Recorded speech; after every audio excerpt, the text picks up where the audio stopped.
Well, the first thing that we talked about some months ago with the Gauntlet, and probably the most powerful in terms of its opportunities for player expression, again, in terms of doing, playing the game in different ways, is the grip fall move.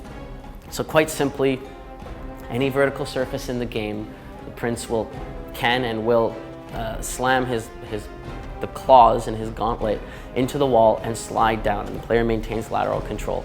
This is valuable for a couple of reasons. Right now, it's valuable because we automatically go from a wall run to the grip fall move. So if you've done a wall run but you've missed your objective or you've gone the wrong way, rather than just have you fall off the wall and die, the prince will go into a grip fall, which is an interesting sort of second chance mechanism. It gives you another opportunity to try and see whether or not there's some place that you can go and land on safe ground without having to rely on the Elika Save Me.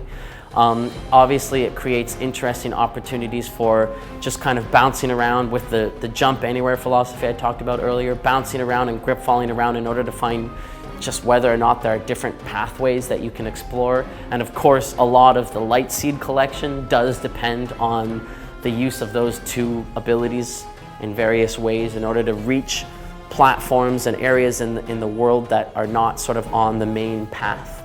We also stress it a lot in combat. A lot of the hand moves, grabbing the enemy, throwing the enemy, etc., they're all done with the gauntleted hand. And the enemies are made out of corruption, the same corruption that spreads on the floors that kills you when you touch it.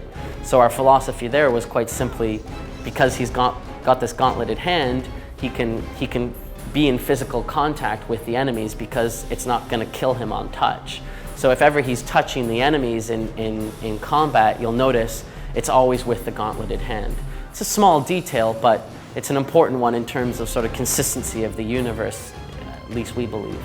So, this glove is certainly an important kind of tool in his arsenal, and it's also something that just helps, for example, with the roof run and the ability to swing off the rings, etc. It just helps us sort of say, the previous Prince of Persia was already this, incredible action hero who could do amazing things. He could already defy gravity. And our new hero is still human, and he can defy gravity sometimes in even more spectacular ways, partially because of the fact that he has this gauntlet. So it's just another way to try and keep our hero very firmly rooted in reality, keep him accessible, keep him approachable for players, not say I am, some omnipotent god, by giving him artifacts that partially rationalize or justify some of these more spectacular things he can do.